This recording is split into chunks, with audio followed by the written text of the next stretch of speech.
Buenos días, muchísimas gracias por acompañarnos en otra edición del Diálogo Libre, que hoy tiene como invitados a Celso Juan Marrancini, presidente de la Asociación de Industrias de la República Dominicana, y a doña Circe Almanzar, vicepresidenta ejecutiva de la Asociación de Industrias de la República Dominicana. Me acompañan en esta conversación Benjamín Morales, el subdirector de Diario Libre, y nuestra editora de Economía, Mariela Mejía. Primero, muchísimas gracias. No, gracias a ustedes por venir. A ustedes, y de verdad que muy honrado de estar aquí de nuevo en este Diálogo Libre. Igual, Circe, bienvenida. Muchísimas gracias por venir. Gracias nueva vez por invitarnos. No hace mucho que no venían, hace mucho. Desde la pandemia. Exacto. O sea, pero que no se ha ido la pandemia. Han pasado muchas cosas en estos 2 años. Hace 2 años. Hace 2 años. Hace 2 años. Pasa el tiempo. Yo juro que hace 1 año. Vamos a revisarlo. ¿Venía con mascarilla? Bueno, yo todavía ando con mascarilla, ¿sí? Por eso. Es un punto de referencia. Vamos a empezar por la parte más general. Creo que están de aniversario. Sí. Cuéntenos un poco. Bueno, realmente hay mucho que contar porque son 60 años que cumple la Asociación de Industrias.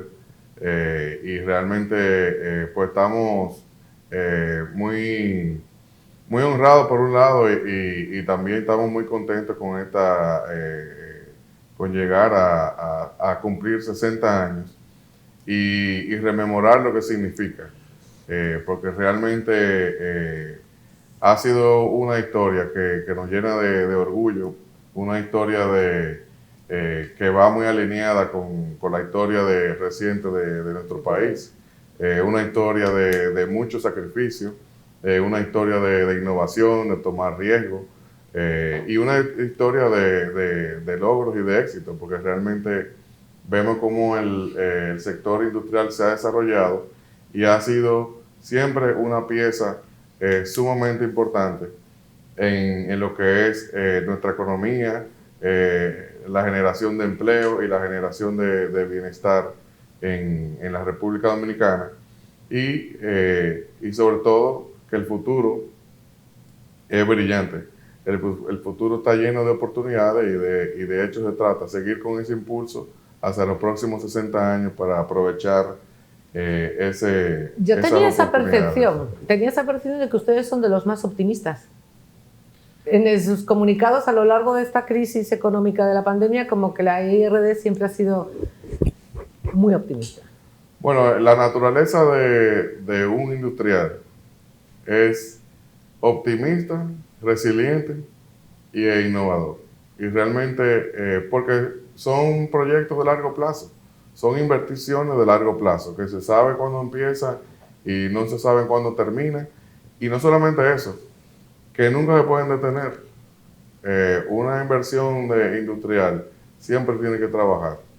Y eso hace que el industrial sea optimista, resiliente y siga siempre fajado en su proyecto. Entonces, se trata de ver siempre las oportunidades, los retos, cómo superarlos y cómo aprovechar las oportunidades para seguir adaptándonos constantemente. Gracias. Benjamín. Buenas, gracias por estar con nosotros. Le pregunto acá a Circe, ¿cuál ha sido la clave de todo este éxito económico dominicano, del desarrollo industrial que ha tenido en todos estos años? ¿Qué es lo que lo ha provocado? Si es una o varias claves. Lo primero es que yo creo que nosotros hemos tenido yo viéndolo desde mi ámbito de trabajar con varias directivas de pasados presidentes, nosotros tenemos que sentirnos muy orgullosos de la calidad del industrial dominicano, del compromiso del industrial dominicano. Yo creo que eso ha sido una clave importante en el desarrollo productivo nacional. Apuestan a su país, han generado riquezas y han mantenido esas riquezas en nuestro país. Y yo lo comparo con otros países y cuando conversamos, inclusive en foros con industriales de centroamericanos y de latinoamericanos, nos damos cuenta de que nosotros tenemos esa virtud.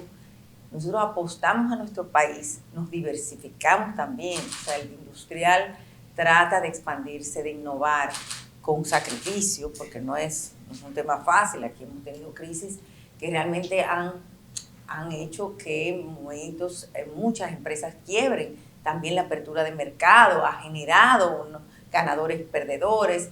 También eso hace que haya que hacer alianzas estratégicas, productivas, para que puedan competir con los mercados internacionales. No es fácil, pero lo que sí nosotros vemos es que hay una apuesta hacia el país, pero también que esa apuesta se da a nivel de otros sectores productivos. Nosotros tenemos un crecimiento económico con una economía diversificada que te permite que el industrial apueste también a su país. O sea, tiene garantizado que, por ejemplo, si tú ves que está creciendo la economía, está creciendo la construcción, tu industria va a crecer a nivel de ventas en el mercado local o ventas para la misma construcción. O sea que yo creo que es parte de ese crecimiento, pero al mismo tiempo de esa construcción de diálogo con gobiernos.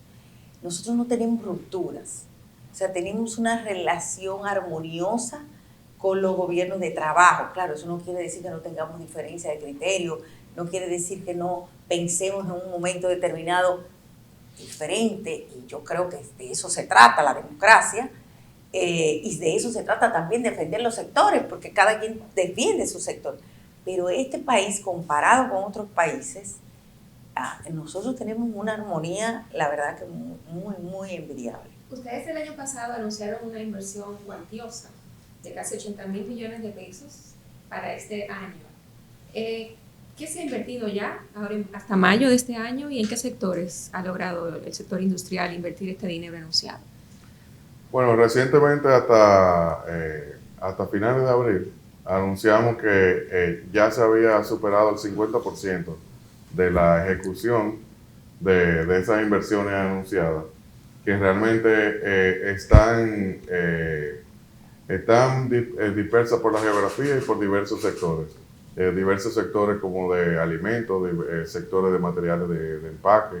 Tenemos la fábrica de vidrio que se ha mencionado bastante, que ya entra en operaciones, y realmente es una muestra del clima favorable que existe en el país, a pesar de la adversidad, de la pandemia, de la adversidad que ha causado los ataques de Rusia a Ucrania.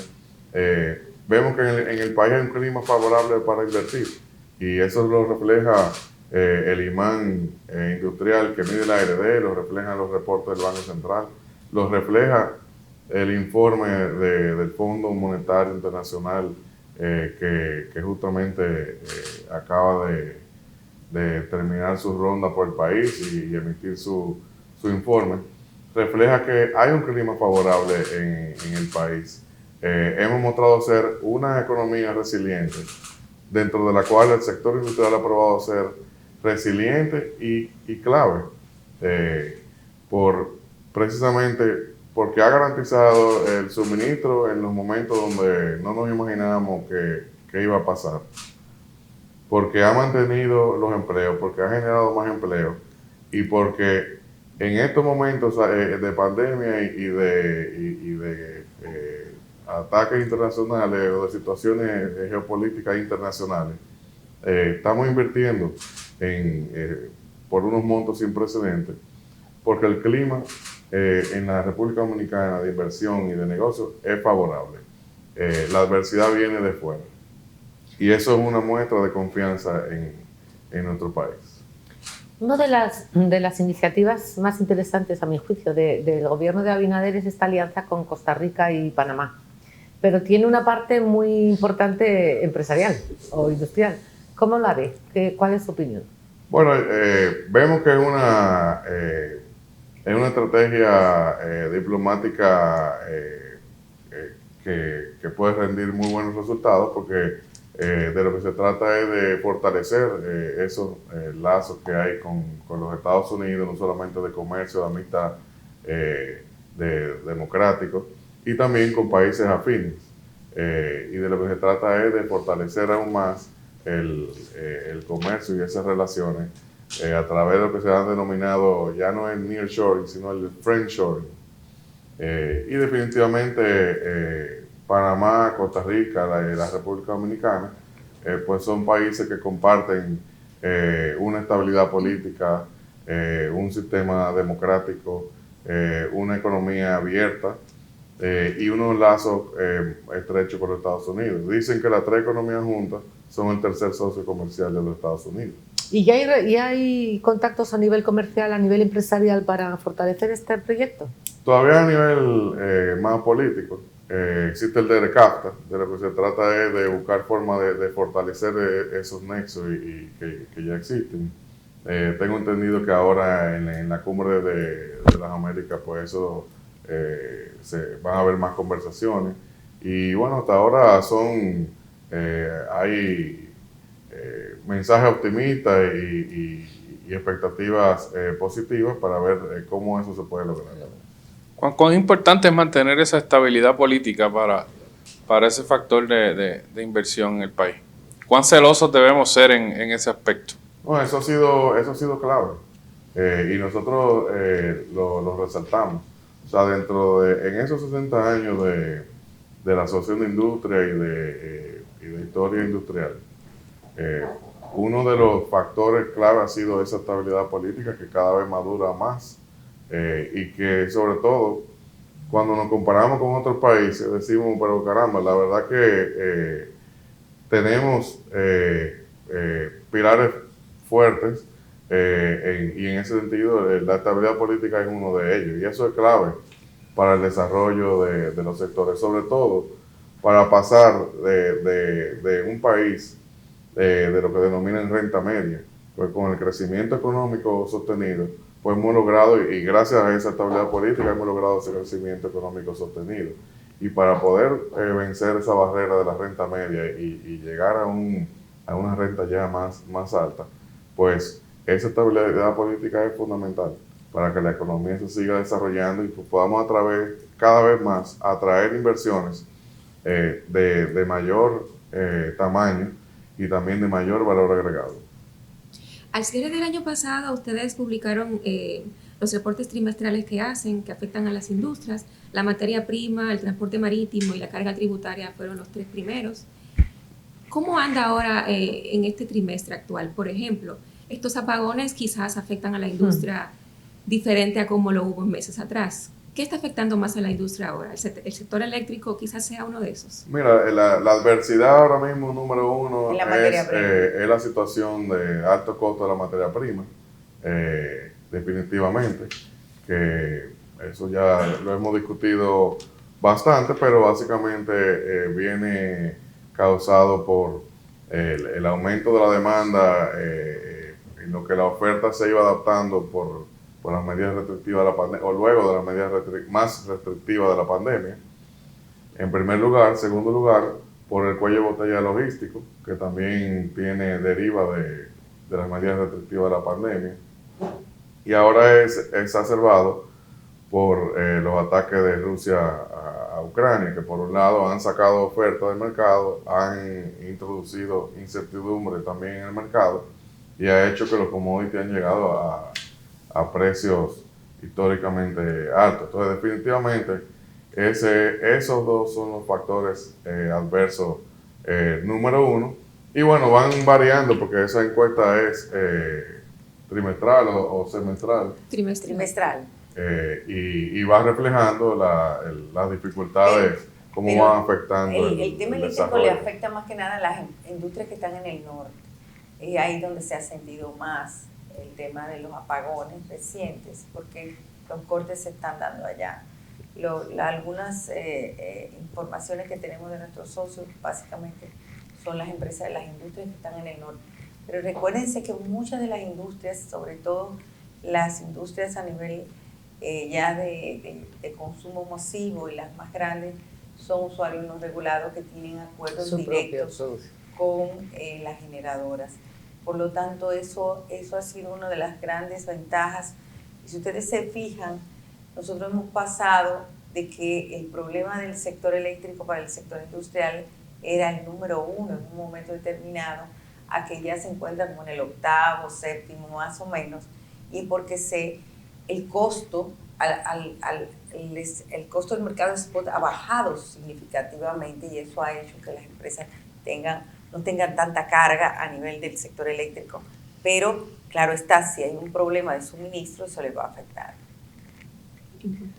Don Celso, el tema de la tasa cero, ¿verdad?, a las importaciones. Ustedes al principio se mostraron muy combativos, luego parece que les convencieron las medidas. Cuéntenos un poco esa postura. Bueno, el tema de la tasa cero, nosotros al ver el proyecto de ley que lo que buscaba era desgravar 67 partidas arancelarias, pues veíamos que primero la industria ha reiterado que hay producción suficiente. De hecho, en estos momentos ya hay las industrias, sobre todo los productos que van a la canasta básica, han garantizado el suministro hasta más allá de diciembre. Y eso es algo realmente que da muchísima tranquilidad. Entonces, el proyecto de ley claro, porque están cerrando algunos mercados. No tenía ningún tipo de control, sino sencillamente, y creaba incertidumbre. Entonces, nosotros lo que apelábamos era a un diálogo para que se buscaran controles. Ese diálogo ocurrió, el proyecto de ley se modificó, se introdujeron controles, ahora se va a tratar en la Comisión de Importaciones Agrícolas, y realmente, y de hecho, en una reunión que hubo esta semana en el Palacio Nacional con los productores, precisamente viendo los temas de suministro, se ve que no hay intenciones y no hay necesidad de realizar importaciones porque hay un suministro entonces no se han iniciado las importaciones a tasa cero. Las importaciones se activan si la comisión lo autoriza, y para que la comisión lo autorice, pues tiene que haber una conversación con los sectores y también tiene que haber una prueba como una herramienta del gobierno, decir, bueno, si hubiese una escasez, pues vamos a suplirnos de otro origen, de lo que no hay TLC, porque recordemos que tenemos TLC con las economías más grandes del mundo y la más cercana como lo son Centroamérica y el Entonces Caribe. fue un susto innecesario el que se llevaron los productores, porque bueno, no arrancaron ni van a arrancar. Fue un momento que generó incertidumbre y que se apeló al diálogo, y a través del diálogo pues se buscó un bajadero, como decimos los dominicanos. Pero recuerden que nosotros no tenemos prohibiciones de importación. El tema es que aquí existe un arancel en MF, como lo tienen todos los países, para todos los países con los cuales no tenemos acuerdos de libre comercio. El tema es, esto lo que, o sea, cualquier producto de eso se puede importar, no es que está prohibido. No, pero la reducción arancelaria, arancel, que es como hacer un acuerdo de libre comercio con todos los países. Entonces, por eso mismo, al buscar controles, ya las autoridades, después de haber escuchado a los sectores, determinarán si es necesario importar o no. O sea, ahora, por lo que entiendo, a corto plazo no está haciendo falta activar ese recurso.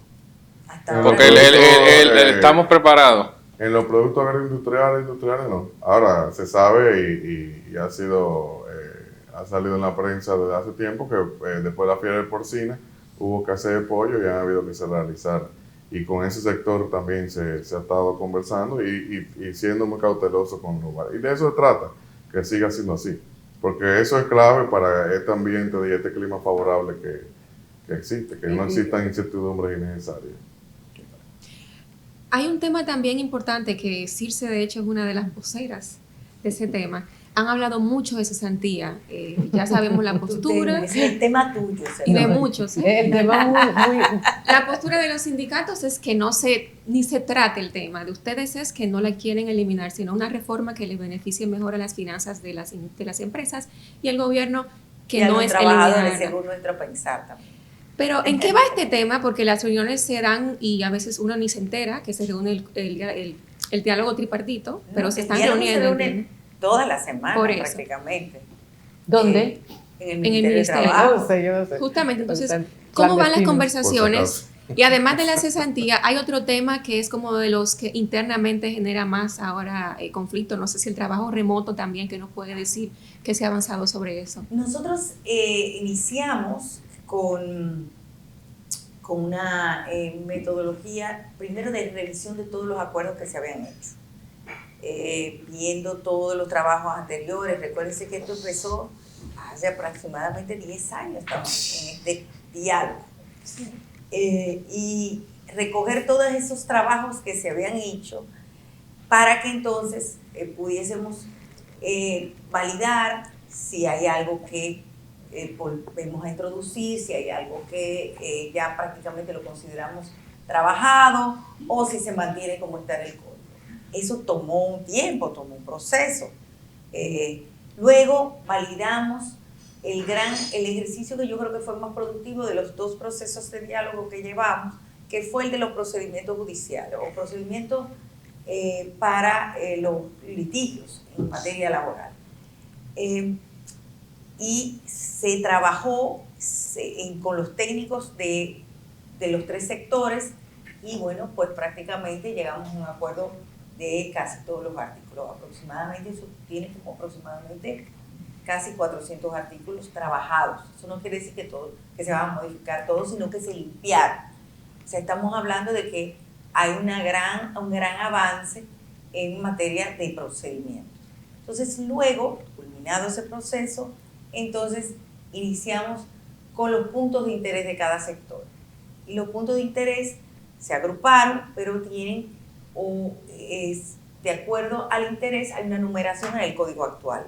Entonces empezamos a trabajar en base a, si tú tienes un interés en discutir este punto y es el principio número 1 del código, pues entonces empezamos por el principio número 1. Entonces, ya estamos en esa fase y lo que decidimos es trabajar el primer capítulo, pero con los técnicos. Los técnicos de los 3 sectores se trabajan las propuestas de cada uno y ojo con esto, que no quiere decir que las propuestas no puedan ser construidas de manera conjunta, porque tú puedes tener una preocupación, puedes decir, nuestra propuesta de modificación es incorporar, por ejemplo, la palabra de trabajador, tercerización del trabajo, por ejemplo, algo así, para poner un ejemplo. Pero hay términos que pueden ser utilizados, que se ponen de acuerdo. Entonces estamos en ese primer capítulo que es el contrato de trabajo y la modalidad de contrato de trabajo. Eso implica muchísimas cosas ahí adentro.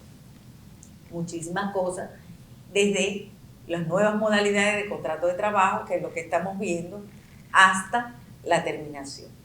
Y, por supuesto, se mantienen las posiciones de cada quien. Ahora, lo que yo creo, y me parece que el sector laboral no ha estado cerrado en la búsqueda de opciones, ellos dicen eso, pero yo creo que de lo que se trata es, primero, de que entendamos que las formas de trabajo son diferentes.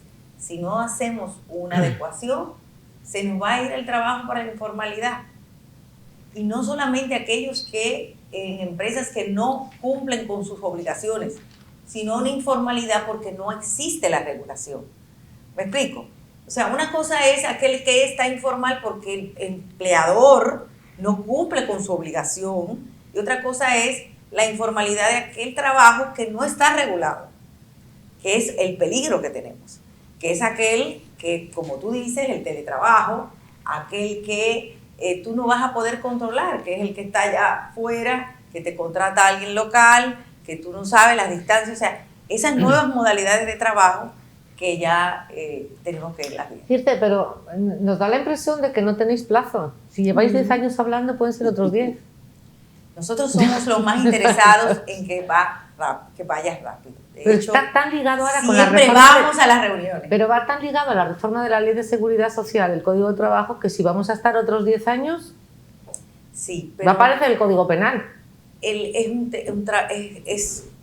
La verdad que es bien complejo el diálogo, porque hay muchas situaciones que hacen que en algún momento se para, que hay que hacer consultas, los sindicatos ahí tienen que hacer consultas, entonces Nosotros estamos ahí Prisa no hay, evidentemente. todos los miércoles, tratando de promover que se haga el diálogo, pero Y tampoco una vamos pregunta. a... Tú has dicho que a vuestra opinión, en vuestro parecer, la reforma de la cesantía favorecería también al trabajador. ¿Puedes explicarlo? Nosotros lo hemos explicado en otras ocasiones.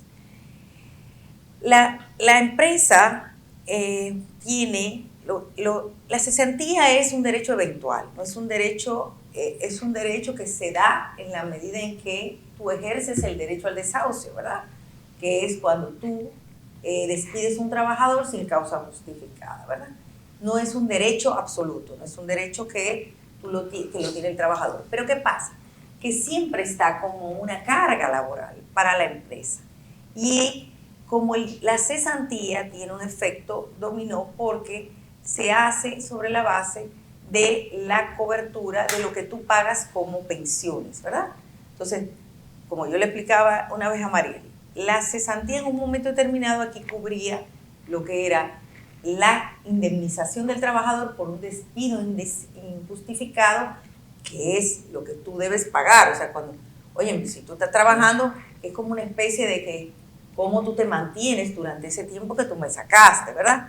Y otra es lo que tú debiste o lo que representa para ese trabajador frente al compromiso de esa empresa durante años, ¿verdad?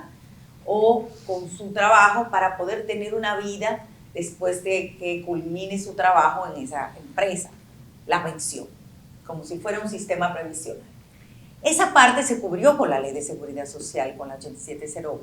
Y al momento del debate del 8701, al no llegarse a un acuerdo, fue mucho el debate, lo que se puso fue que se buscaría una solución en el porvenir para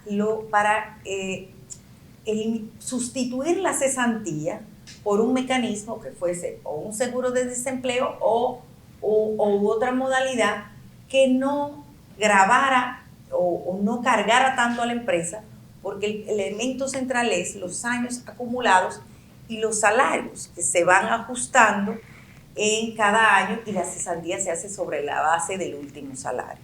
¿Qué pasa?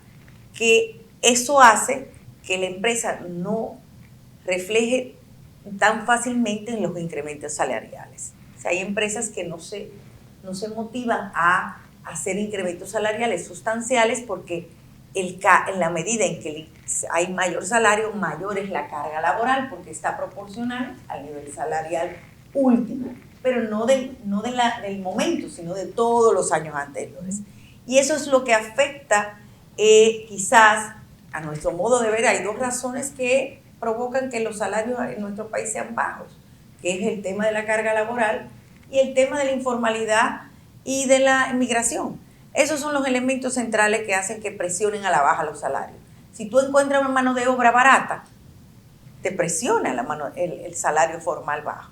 Entonces, esos son los elementos que tenemos que discutir y yo creo que es importante que tengamos paciencia porque nosotros queremos que se haga la reforma. Déjame. Hablamos al inicio de oportunidades. Hablar de oportunidades en un clima de inflación, de inestabilidad, de problemas en la cadena de suministros, etcétera, es interesante. ¿Cuáles son esas oportunidades que tenemos acá en República Dominicana y que tiene la industria ahora mismo? Bueno, la verdad que las oportunidades precisamente cuando existe estabilidad política, cuando existe una economía resiliente y cuando existe un clima favorable en relación, sobre todo en comparación con los demás países de la región, pues hay oportunidades de atraer inversiones que generen exportaciones, que diversifiquen la producción industrial, que hagan cada vez más los encadenamientos productivos, es decir, que encadenen precisamente una de las virtudes que tenemos de que nuestra economía es muy diversificada, pues precisamente esa es una de las oportunidades, de que cada vez más los sectores se suplan entre sí, que el sector industrial le supla cada vez más insumos a los hoteles, al sector de hoteles y restaurantes, que el sector industrial cada vez más produzca y le supla los insumos de la zona franca, que cada vez más el sector industrial use los productos del agro, que cada vez más lo que nosotros exportamos, muchas veces como un producto incluso sin terminación, pues se le dé la terminación aquí. Y con eso agregamos valor agregado. Lo que se trata es eso, diversificar el portafolio, producir más productos, más tipos de productos para más mercados y con mayor valor agregado, con mayor componente local. Esa oportunidad es gigante, sobre todo porque somos una isla y tenemos la posibilidad de convertirnos en una potencia industrial, llegando a esos mercados y también encadenándonos con estos otros sectores que son de alto crecimiento y atrayendo inversión al país para eso y para exportar a Estados Unidos. Esa tendencia de la regionalización es un hecho. La pandemia ha hecho que las cadenas de suministro busquen más seguridad con la cercanía, porque realmente pues se han visto, miren cómo salen noticias que aquí no salen, de anaqueles vacíos y productos que faltan. La fórmula infantil.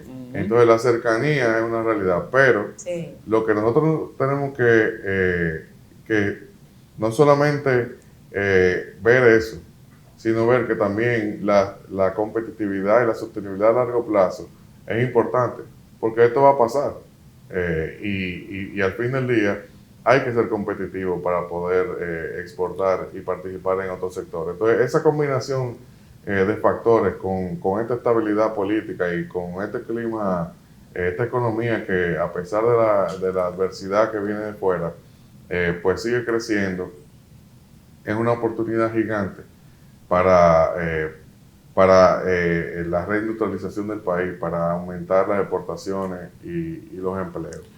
¿Y qué hay allá afuera que ustedes hayan visto que República Dominicana puede empezar a captar y traer para acá?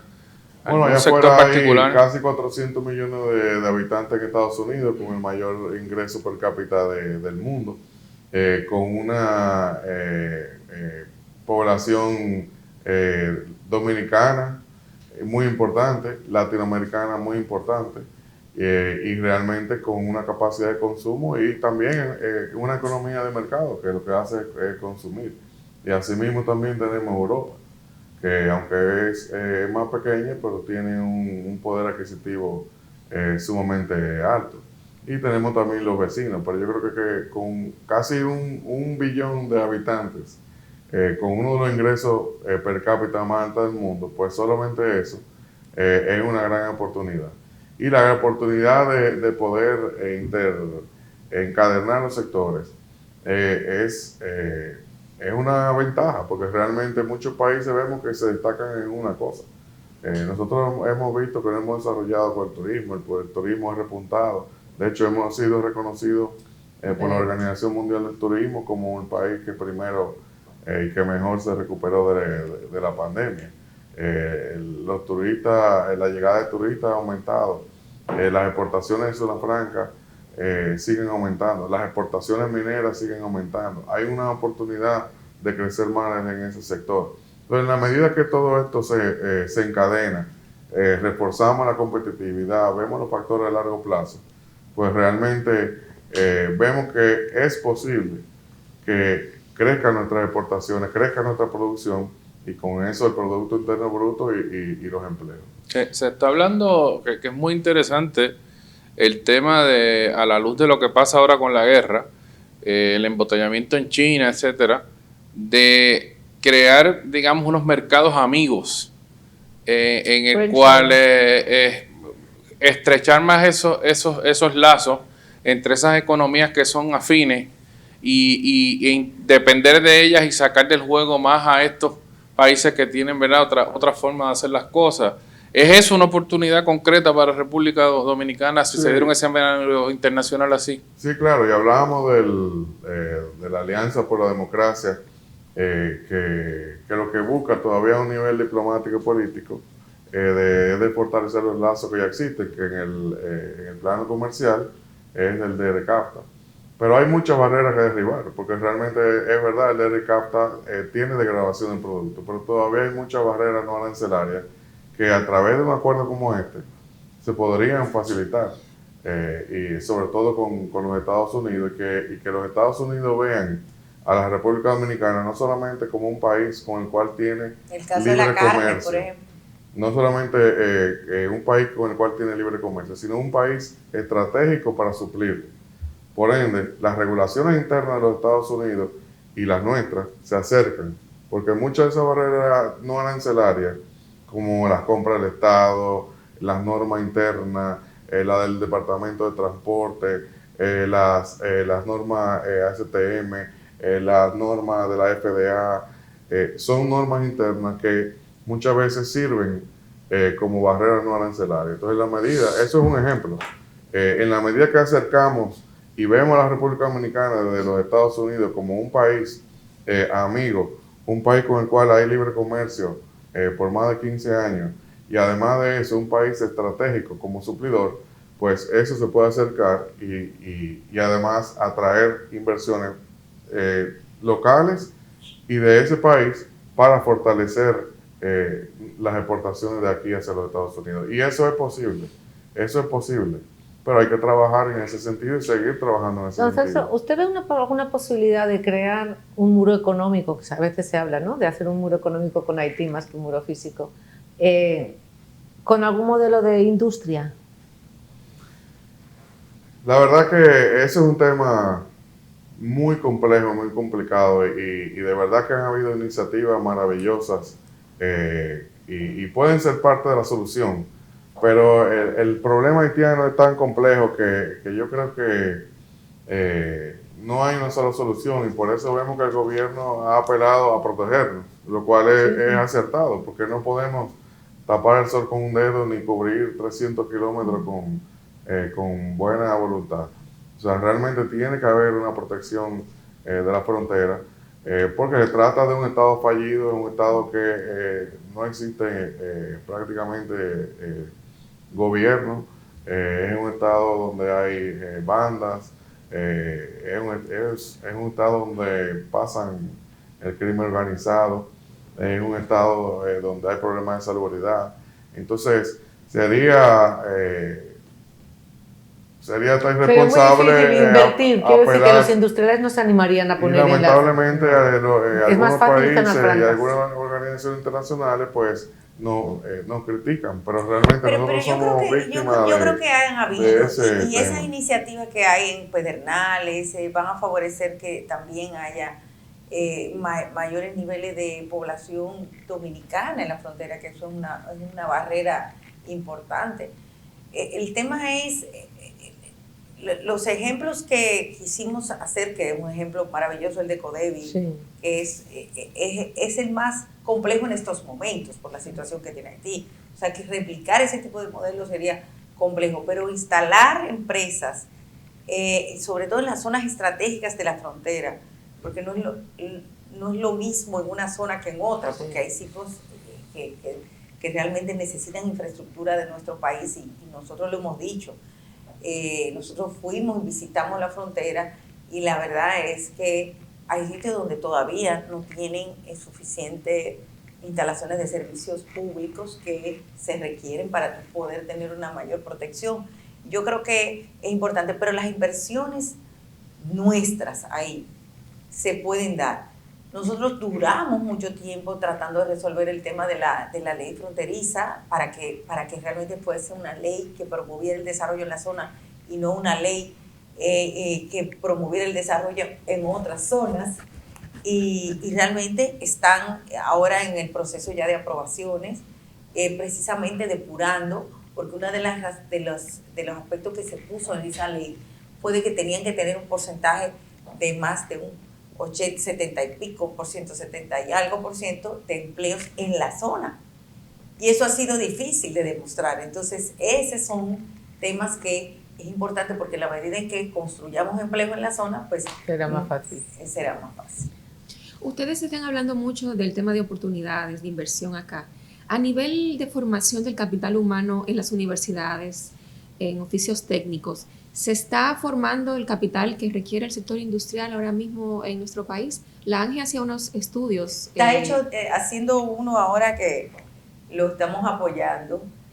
Nosotros hemos, a raíz de la directiva de esta nueva directiva presidida por Celso, uno de los objetivos que se trazó esta directiva fue precisamente lograr una iniciativa de alianza universidad o academia, más que nada, academia, industria, más que nada focalizado en la industria, pero también empresa, Estado. Luego aprendimos que también se involucra la sociedad, porque ahora no se llama tres hélices, sino 4 hélices. Pero estamos trabajando en esa alianza, es una alianza muy bonita, que no solamente tiene que ver con los egresados universitarios o con las carreras o currículas universitarias. ¿Cuál es lo que nosotros hemos identificado? ¿Cuáles son los vacíos más grandes que hay en esa construcción entre lo que es el fortalecimiento de la academia para el desarrollo productivo? Es la investigación, desarrollo y la innovación. Ahí es que necesitamos tener mayores alianzas. Cuando hablamos de eso, ¿qué es? ¿Qué significa eso?